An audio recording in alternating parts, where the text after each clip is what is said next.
Graça e paz, irmãos.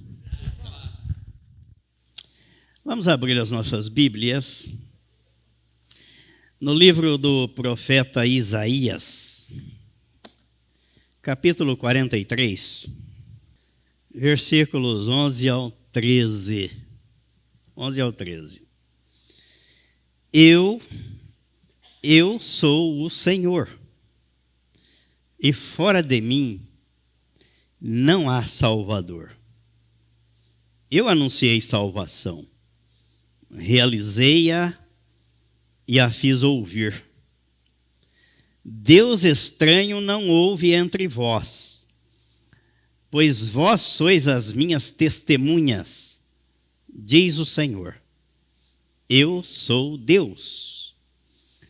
Ainda antes que houvesse dia, eu era, e nenhum há que possa livrar alguém das minhas mãos.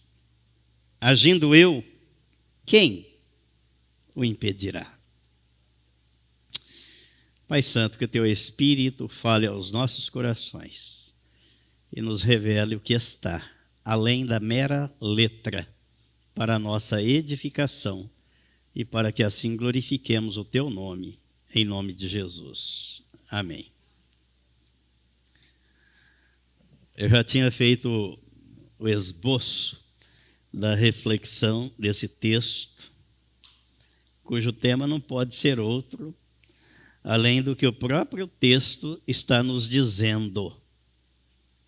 Ninguém pode frustrar os planos de Deus. Ninguém. Mas aí eu fiquei pensando hoje pela manhã no que o profeta Isaías escreveu aqui, inspirado por Deus, colocando a salvação aqui no passado. Eu anunciei salvação, realizei-a e a fiz ouvir.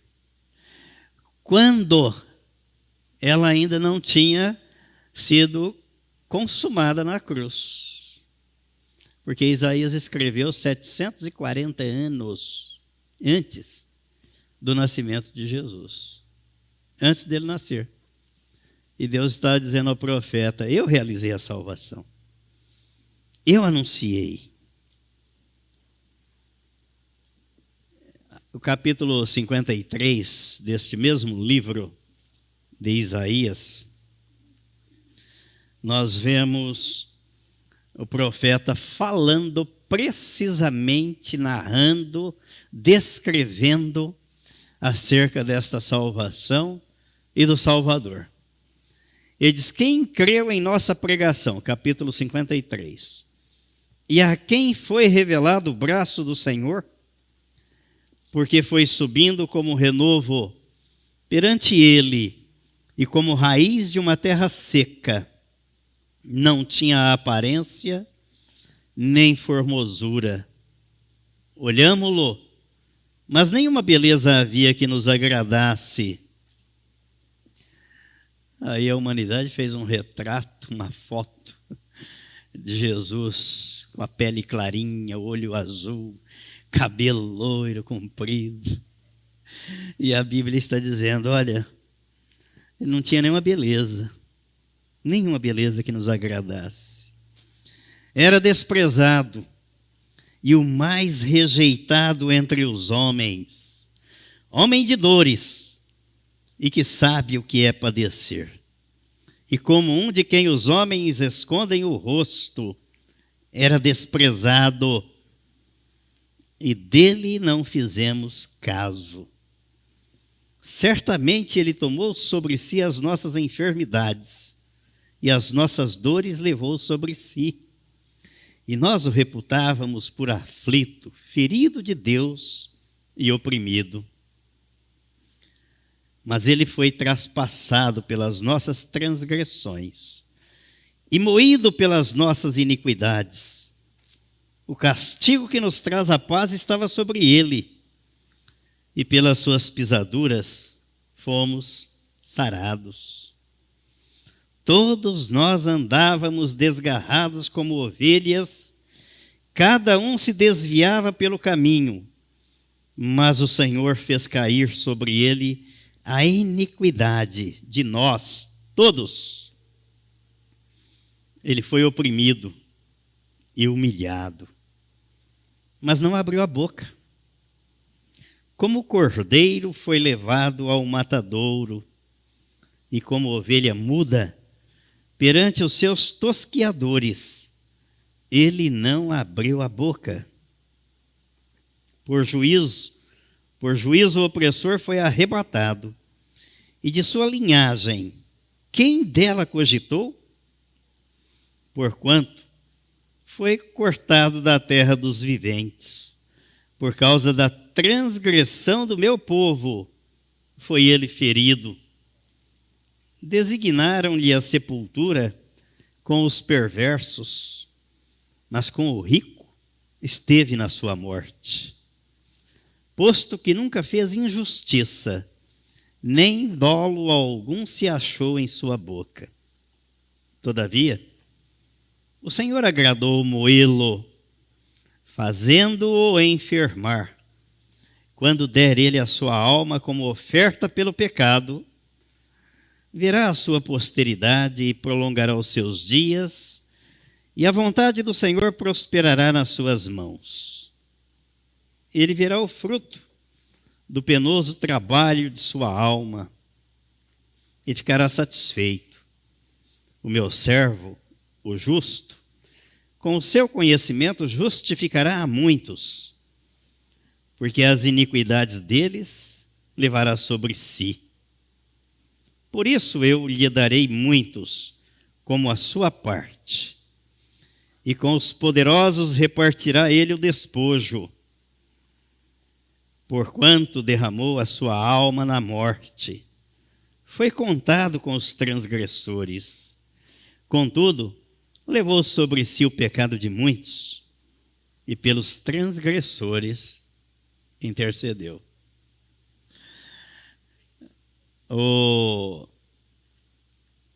Aquele eunuco da rainha, né? Estava lendo esse texto. O tesoureiro, o ministro da fazenda da rainha da Etiópia, estava lendo esse texto, sentado no carro. Lembram? Aí o Espírito Santo, Felipe, se aproxima dele que ele está lendo. Aí Felipe chegou, você entende o que está lendo? Ele falou, como? Se alguém não me explicar, como é que eu posso entender? Ele está falando de si ou falando de algum outro?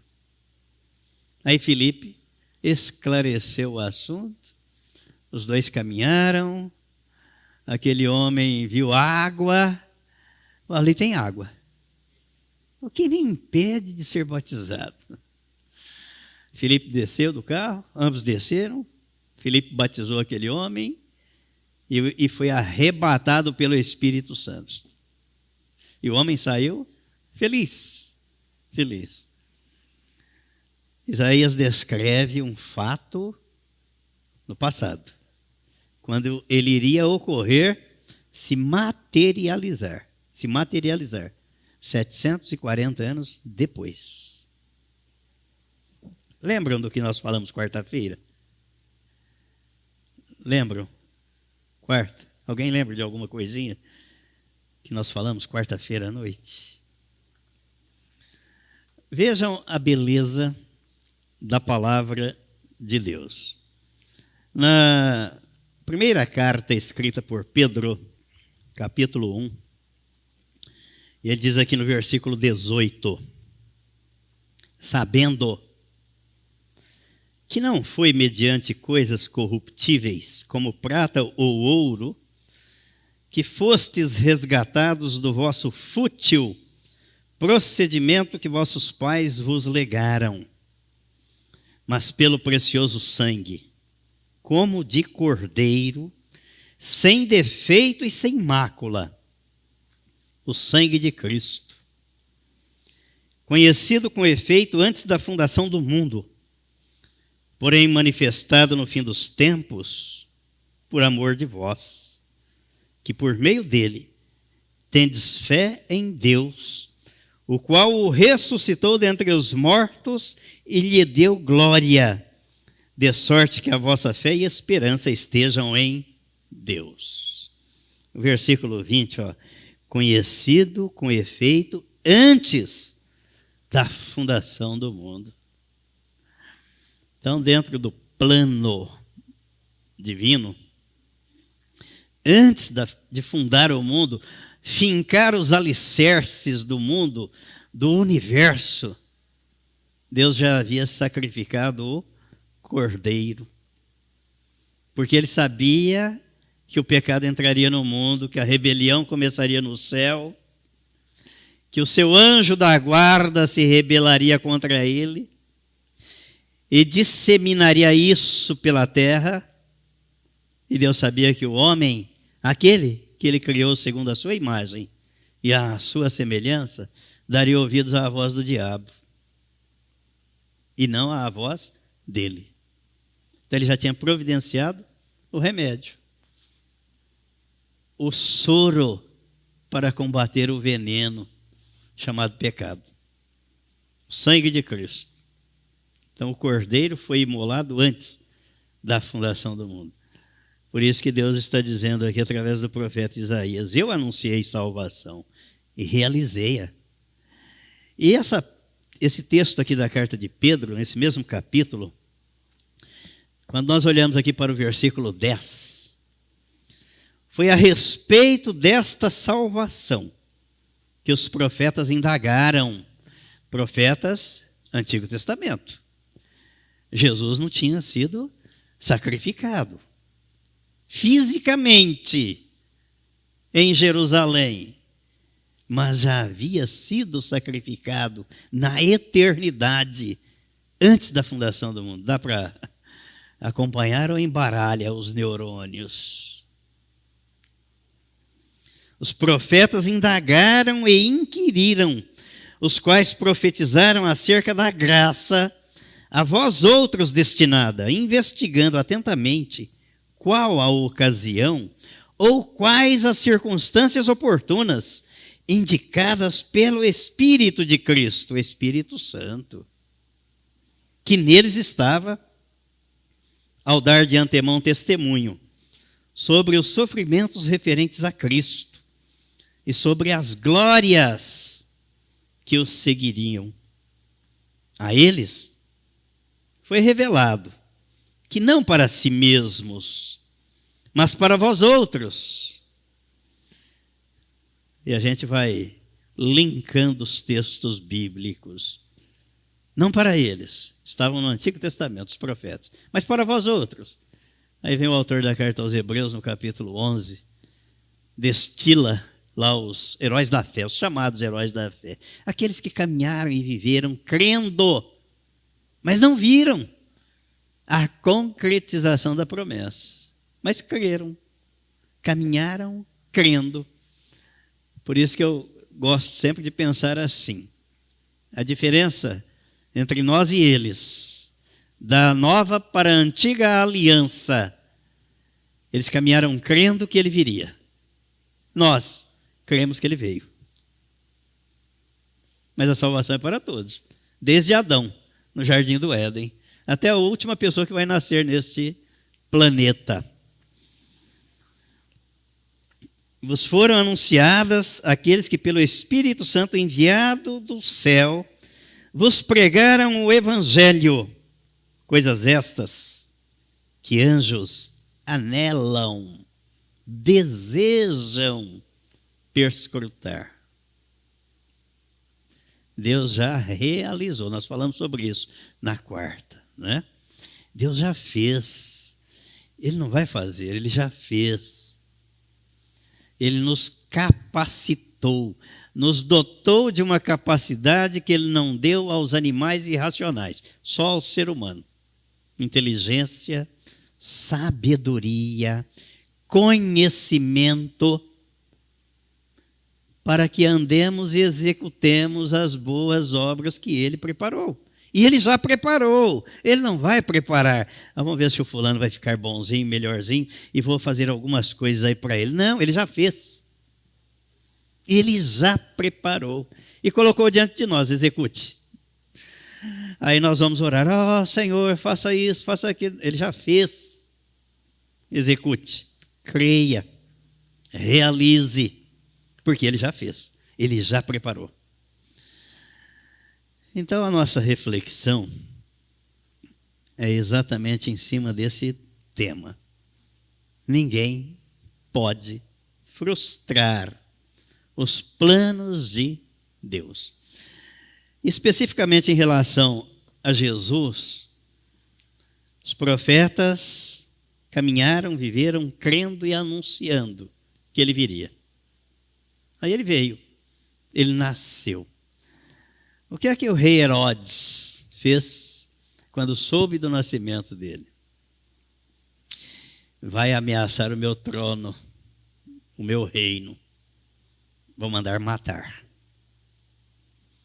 E furioso porque foi enganado pelos magos, ele mandou matar as crianças, meninos de 2 anos para baixo, que era a idade que ele presumivelmente Jesus deveria ter.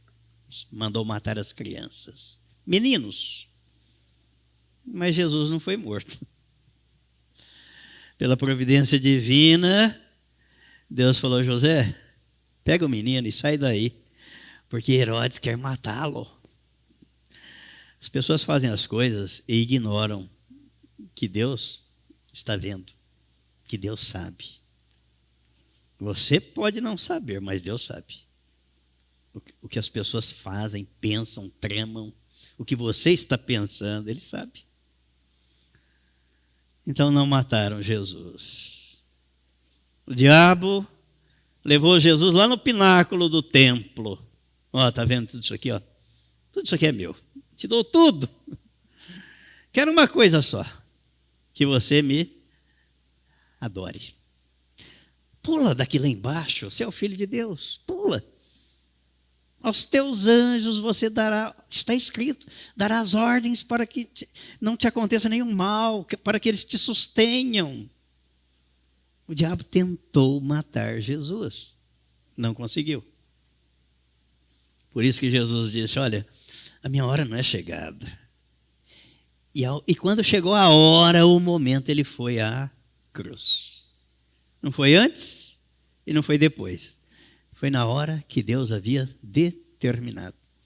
E depois, na cruz, no capítulo 19 do Evangelho escrito por João, 19, no versículo 30.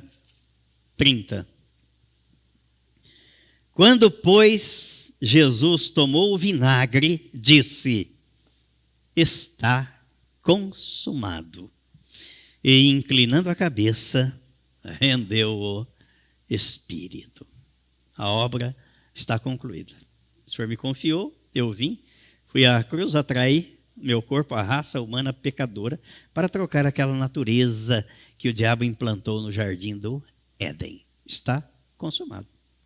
Agora, vamos caminhar. Eu vou e o Espírito Santo desceu, está aqui. Por isso que é importante, né? A gente aprende e quando a gente aprende tem que pôr em prática, senão não aprendeu, não vale nada o aprendizado.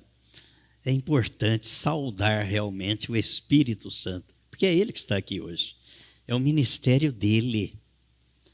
Deus teve o seu ministério no passado, Jesus teve o seu ministério inaugurando a nova aliança. Hoje é o ministério do Espírito Santo, mas não significa que cada um haja individualmente, sozinho, por conta própria. Os três agem em conjunto, cada um no seu período, na sua época. Mas foi Jesus quem disse: é necessário que eu vá para que ele venha. E ele vai ficar aqui até o dia da volta de Jesus, até o dia do arrebatamento da igreja.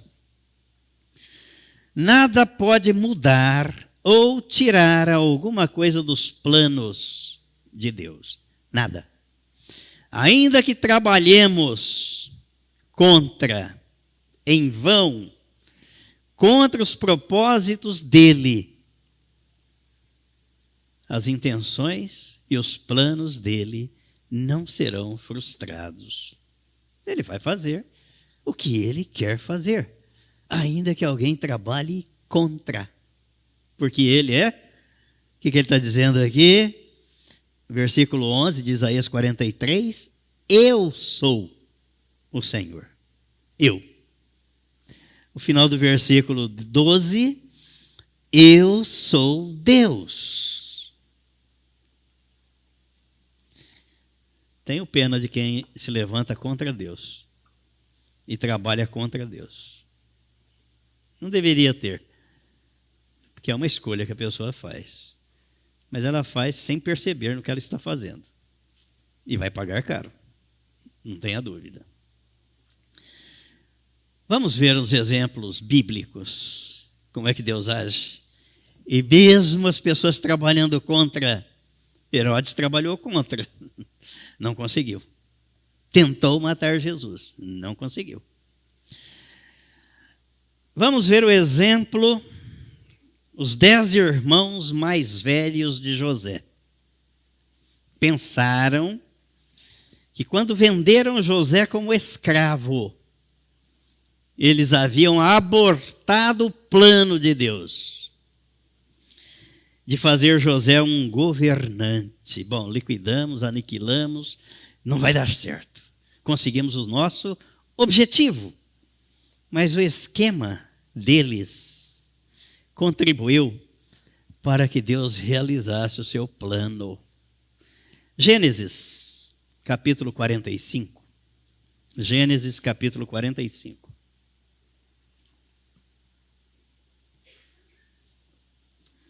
Versículos de 1 a 9. Então José, não se podendo conter diante de todos os que estavam com ele, bradou. Isso depois que os irmãos foram ao Egito para comprar mantimento, já que a fome era tremenda por toda aquela região, né? E José estava ali governando o Egito. Fazeis sair a todos da minha presença. E ninguém ficou com ele. Quando José se deu a conhecer a seus irmãos, e levantou a voz em choro, de maneira que os egípcios o ouviam, e também a casa de Faraó. E disse a seus irmãos: eu sou José. Vive ainda meu pai? E seus irmãos não lhe puderam responder, porque ficaram atemorizados perante ele. Mas nós matamos, jogamos esse homem numa cisterna, depois vendemos esse homem para os ismaelitas, ele foi parar. Mas esse homem agora está aqui, o Todo-Poderoso no Egito. Versículo 4. Disse José a seus... Eles tentaram matar, né? Não conseguiram, venderam como escravo. Disse José a seus irmãos: agora chegai-vos a mim. E chegaram-se. Então disse: eu sou José, vosso irmão, a quem vendestes para o Egito. Agora, pois, não vos entristeçais, nem vos irriteis contra vós mesmos. Ainda trabalhando o emocional deles, hein? Olha, vocês tentaram mal, mas não fiquem irritados, não fiquem perturbados, fiquem tranquilos, que aqui eu tenho poder no Egito, mas não vou fazer nenhum mal contra vocês. Fiquem tranquilos. Mesmo por me haverdes vendido para aqui, porque para a conservação da vida, Deus me enviou adiante de vós. Vocês chegaram agora, mas eu vim antes. Eu vim primeiro. Porque já houve 2 anos de fome na terra e ainda restam 5 anos em que não haverá lavoura nem colheita. Deus me enviou adiante de vós para conservar vossa sucessão na terra e para vos preservar a vida por um grande livramento. Assim, não fostes vós que me enviastes para cá, e sim Deus. Deus que me pôs por pai de Faraó e senhor de toda a sua casa, e como governador em toda a terra do Egito. Apressai-vos, subi a meu pai e dizei-lhe: assim manda dizer teu filho José: Deus me pôs por senhor em toda a terra do Egito. Desce a mim e não te demores. Esse versículo 8 é tremendo, não? Olha, assim não fostes vós que me enviastes para cá, e sim Deus, que me pôs por pai de Faraó e senhor de toda a sua casa, e como governador em toda a terra do Egito. Então os irmãos queriam matar José, não mataram. Jogaram numa cisterna, venderam como escravo para o Egito. E Deus estava comandando toda a operação. Deus estava comandando. Era Deus. E eles pensaram que pudessem frustrar os planos de Deus. Mas Deus estava permitindo que tudo aquilo ocorresse para que os seus planos fossem realizados. Quantas coisas acontecem com a gente que a gente, às vezes, na hora não entende. Mas deve pensar nisso aqui. Ninguém frustra os planos de Deus. Ninguém. Ele vai realizar exatamente o que Ele quer, não o que eu quero. E devo ficar atento, apercebido de que Ele está vendo tudo, acompanhando tudo, permitindo tudo. Vamos ver um outro exemplo bíblico de que ninguém frustra os planos de Deus. Saulo de Tarso, companheiro de jornada do Pitote. Por isso que o Pitote já fez assim, lembra bem dos episódios. Antes da conversão, de se tornar apóstolo, perseguia os cristãos. Perseguia. Consentia na morte dos cristãos. Dava a autorização, o aval, o apoio. Saulo de Tarso. Mas Jesus o alcançou na entrada da cidade de Damasco, capital da Síria. Existe, não é ficção, é realidade. O lugar existe, a cidade existe.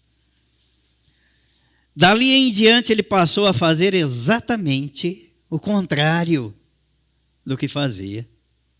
O oposto.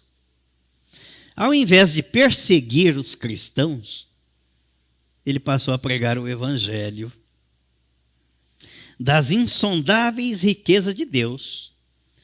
E aí ele faz uma autobiografia, conforme ele relata na carta aos Gálatas, no capítulo 1. Capítulo 1.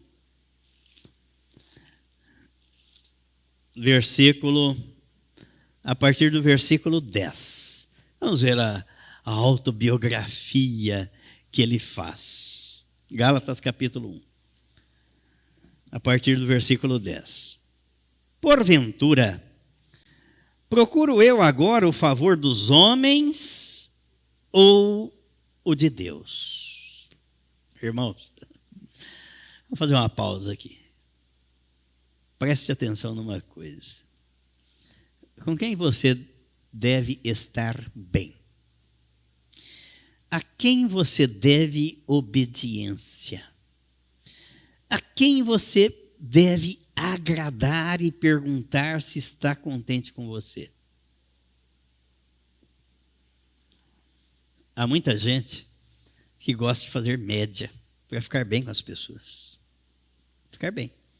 Ficar bem com o meio, com as pessoas. Isso é um desvio de caráter, sabia? É um desvio de caráter.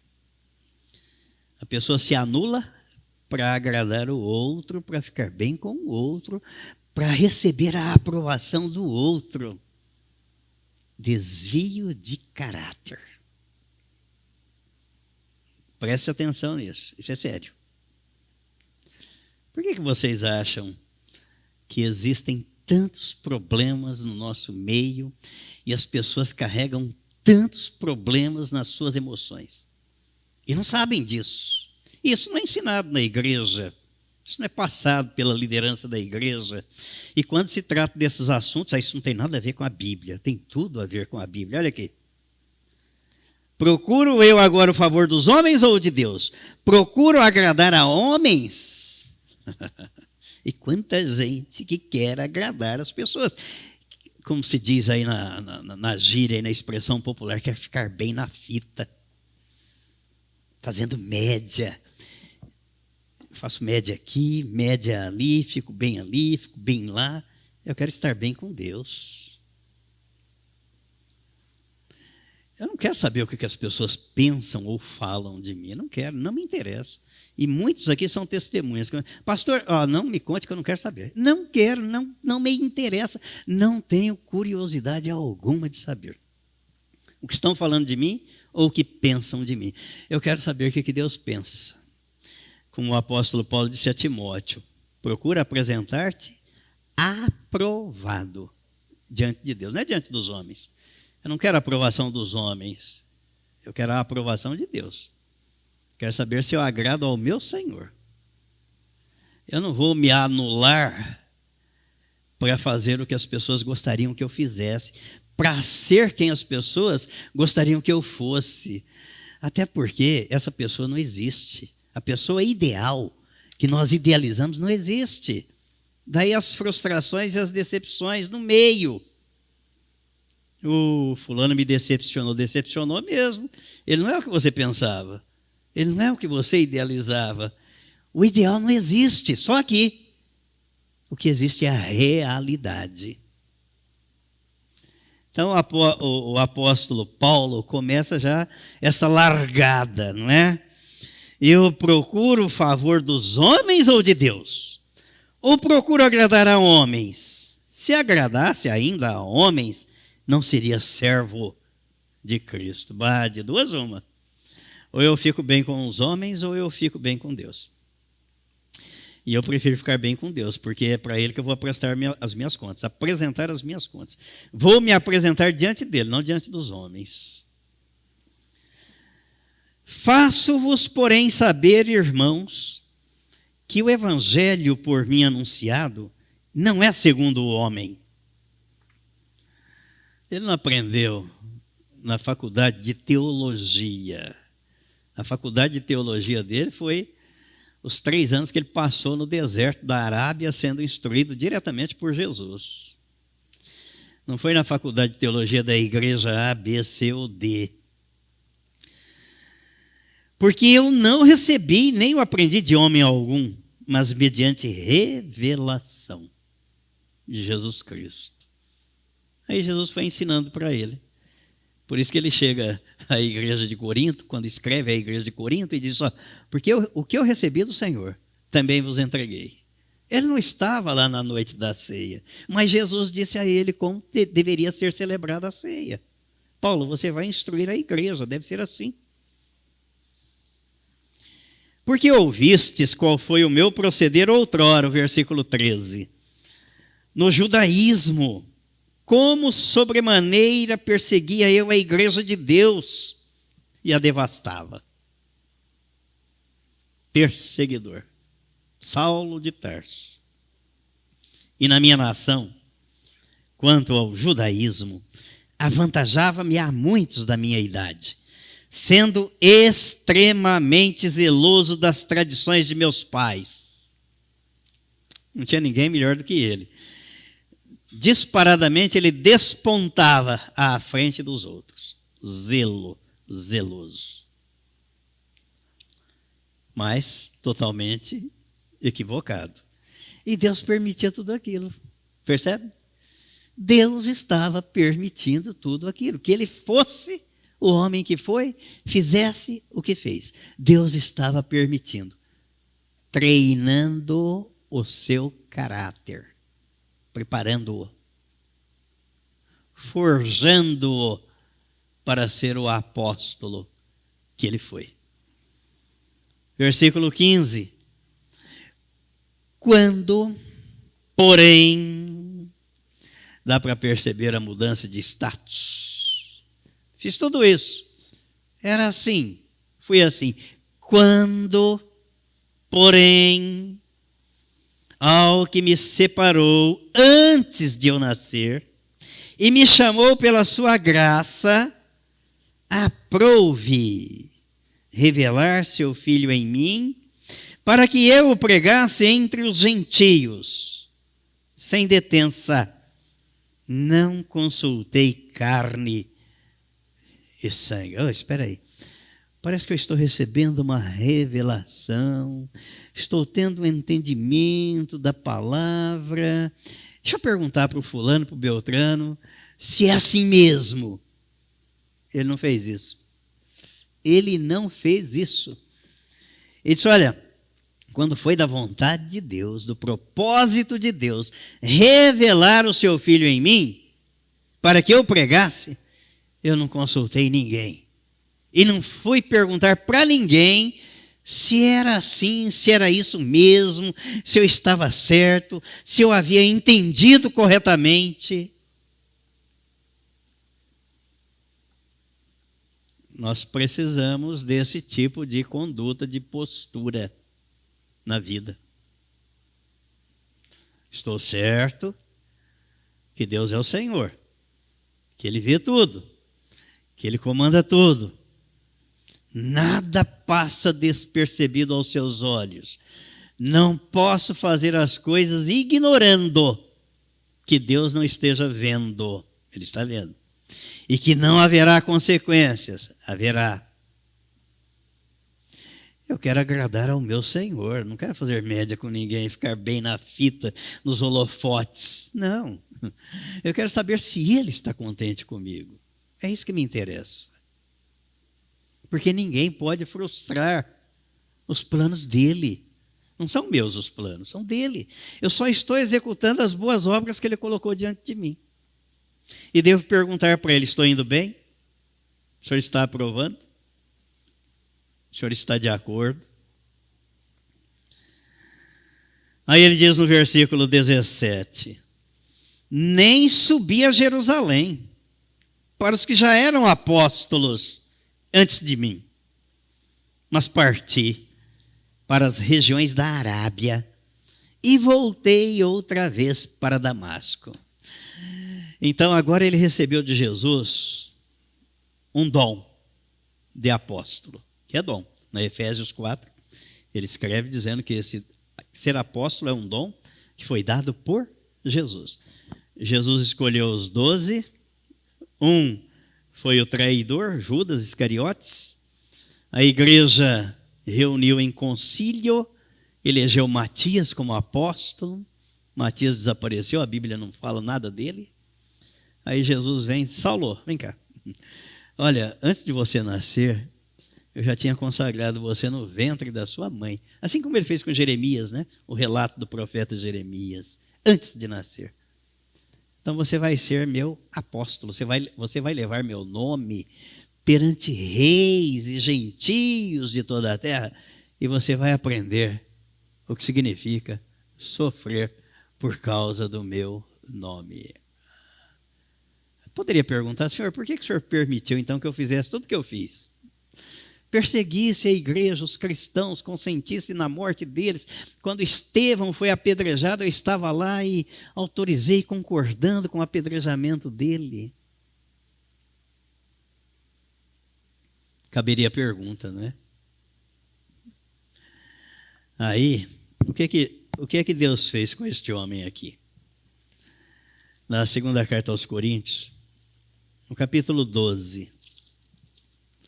Capítulo 12. O que é que Deus fez com ele depois de tudo isso? Aí ele vem aqui no capítulo 12 da segunda carta aos Coríntios, escreve assim: se é necessário que me glorie, ainda que não convém, passarei às visões e revelações do Senhor. Conheço um homem em Cristo Ele está falando dele. Ele está falando dele. Que há 14 anos foi arrebatado até ao terceiro céu. Se no corpo ou fora do corpo, não sei, Deus o sabe.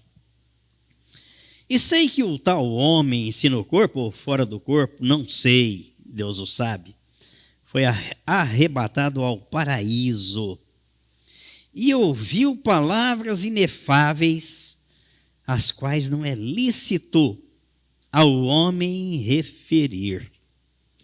Ele ouviu das grandezas de Deus, dos intentos, dos propósitos de Deus. Em espírito, ele foi arrebatado. Dá para imaginar ser arrebatado ao trono, diante de Deus, e Deus revelar o plano. Assim como Jesus, assim como João, na ilha de Pátimos, foi arrebatado diante do trono. Primeiro Jesus deu a ele a visão da terra e mandou escrever às igrejas. Depois ele foi, capítulo 4 de Apocalipse, depois ele foi levado ao trono. Aí Jesus mostrou para ele as coisas que vão acontecer. Então, o apóstolo está dizendo aqui que ele foi arrebatado ao paraíso e ouviu palavras inefáveis, as quais não é lícito ao homem referir.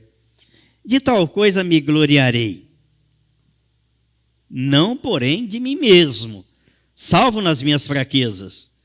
Pois se eu vier a gloriar-me, não serei nécio, porque direi a verdade, mas abstenho-me para que ninguém se preocupe comigo mais do que em mim vê ou de mim ouve. Ele não tinha espírito de vitimismo, de coitadinho ou de comiseração.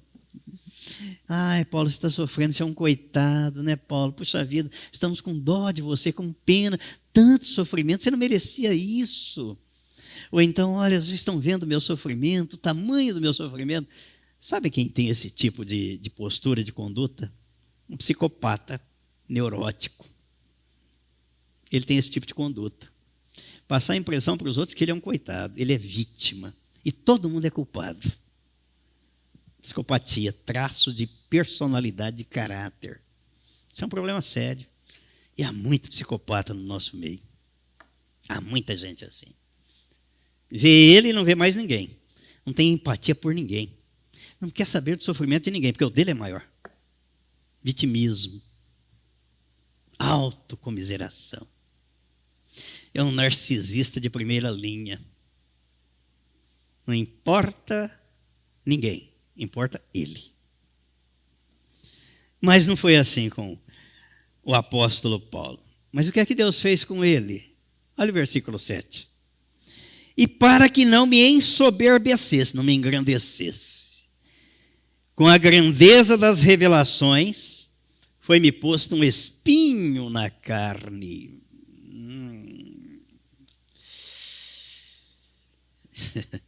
Só de falar em espinho, imaginem esse negócio espetando assim, e não era de vez em quando, uma vez por mês, não é? De vez em quando. Ele disse, olha, foi-me posto um espinho na carne, mensageiro de Satanás. Meu pai, que é isso? Para me esbofetear, a fim de que não me exalte. Eu fico imaginando assim, o que ele viu, o que foi revelado a ele. Ele deveria ficar, para a gente poder entender, só um degrauzinho abaixo de Jesus. Aí sairia, pô, eu sou o tal, eu sou o cara, né? E eu recebi isso, vocês não. Deus falou assim, espera aí, eu vou pôr um fator moderador aqui, para espetar você, que quando você quiser se exaltar, ele vai diminuir você. Aí você vai lembrar de quem você realmente é e o lugar que você deve estar. Por causa disto, 3 vezes pedi ao Senhor que o afastasse de mim. Senhor, me livra deste espinho, me livra deste mal, me livra desta dor. Então ele me disse, a minha graça te basta, Porque o poder se aperfeiçoa na fraqueza. De boa vontade, pois, mais me gloriarei nas fraquezas, para que sobre mim repouse o poder de Cristo. Para que as pessoas vejam na minha vida que é Cristo quem está agindo. E que eu vivo glorificando o Pai, reconhecendo que tudo vem dele e que ele é o Senhor. E é a vontade dele que tem que se cumprir na minha vida.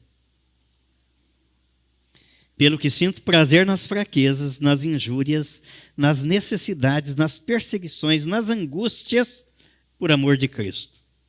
Porque quando sou fraco, então é que sou forte.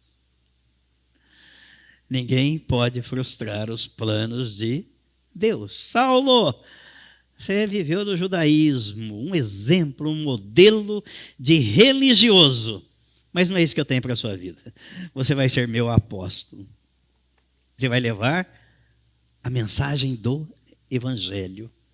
Você vai anunciar a obra que o meu filho consumou na cruz do Calvário, incluindo o pecador no corpo dele, para dar a ele a nova vida, vida com sentido, com esperança e vida abundante.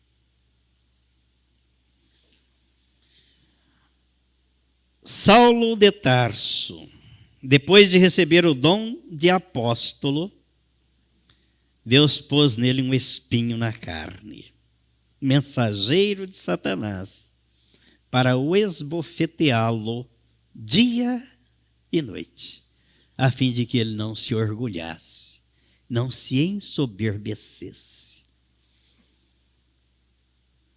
Deus realizou tudo. Ele não vai realizar, ele já realizou. Salomão reconheceu isso quando escreveu, que está no livro de Eclesiastes, no capítulo 3. Eclesiastes, capítulo 3.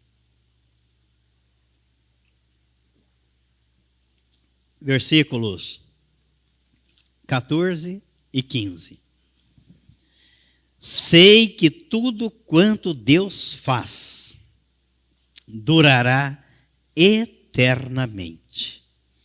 Nada se lhe pode acrescentar e nada lhe tirar. E isto faz Deus para que os homens temam diante dele. Agora, prestem atenção aqui. O que é, já foi. E o que há de ser, também já foi. Deus fará renovar-se o que se passou. Eu lembro de uma das aulas de sociologia, né, um pensador, um escritor francês, que dizia assim: nada se cria, nada se perde. Tudo se transforma. Nada se cria. O que é, já foi. E o que há de ser, também já foi. Aí lembro de uma outra aula de direito civil, onde o professor dizia assim: os seres humanos são mestres em dar nomes novos para doenças antigas. A doença já existia, agora vem com uma outra roupagem, um outro nome, mais bonito, mais moderno, mais atualizado, mas já existia. E Salomão está dizendo: olha, o que é, já foi. E o que há de ser, também já foi. Deus fará renovar-se o que se passou. Renovar, fazer novo. Aquilo que já existiu, aquilo que já foi. Porque ele já preparou tudo antes da fundação do mundo. A rota já está determinada. Aquilo que é e aquilo que está por vir já existiram na mente, no coração e no propósito de Deus. Isso mostra a sua soberania. Mas Deus pede que prestemos contas do que passou. Você tem que prestar contas. Jesus contou a parábola dos talentos. Está aqui. Vou confiar a você. Como gosto daquela colocação de Jó, quando recebe a notícia de que a sua vida, sua família, seu patrimônio estava despenhadeiro abaixo. O Senhor deu, o Senhor tomou. Bendito seja o Senhor. Nu eu saí do ventre da minha mãe, e nu voltarei. O que eu trouxe para cá? Nada. O que é que eu vou levar daqui? Nada. Mas Deus coloca as coisas nas minhas mãos para que eu seja mordomo e administrador delas. E eu vou ter que prestar contas. Até das palavras que eu falo, que eu pronuncio, terei que prestar contas. Isto quer dizer que prestaremos contas pela nossa obediência ou desobediência daquilo que nos foi ordenado. Ninguém vai escapar. Daí você quer viver fazendo média e ficar bem com as pessoas ou agradar ao seu Senhor? Ninguém pode frustrar os planos de Deus. Amém?